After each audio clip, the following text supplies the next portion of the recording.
دنیا کا کوئی شعبہ ایسا نہیں جہاں انسان موجود ہو اور غلطی کا امکان نہ ہو۔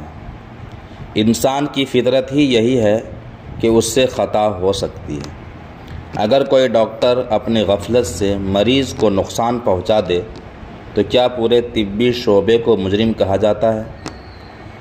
اگر کوئی وکیل دھوکہ کرے تو کیا پوری وکالت کو برا کہا جاتا ہے؟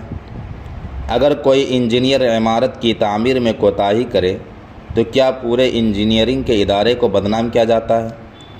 بدقسمتی سے یہی اصول جب دین اور دینی اداروں پر آتا ہے تو کچھ عناصر اپنا بغض نکالنے کا کوئی موقع ہاتھ سے جانے نہیں دیتے۔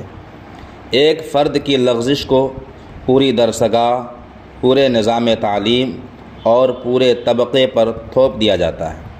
دین و دشمنی اور تعصب کی یہ بدترین شکل ہے جو ناانصافی اور جہالت کی علامت ہے۔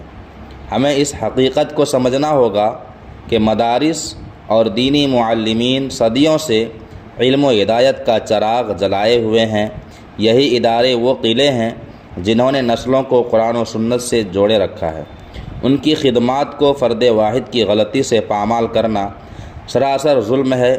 اصلاح ہونی چاہیے۔ بے شک جہاں غلطی ہو وہاں قانون حرکت میں آئے، مجرم کو سزا ملے، مگر اس بہانے خیر کے مراکز کو متنازعہ بنانا نہ عقل کا تقاضا ہے نہ انصاف کا۔ جو بھی قصوروار ہو اس پر فرداً کارروائی ہو، مگر دینی تعلیم اور دین کے محافظین کو نشانہ نہ بنایا جائے۔ نفرت اور تعصب کی اس آگ کو بجھایا جائے اور حق و انصاف کو غالب رکھا جائے۔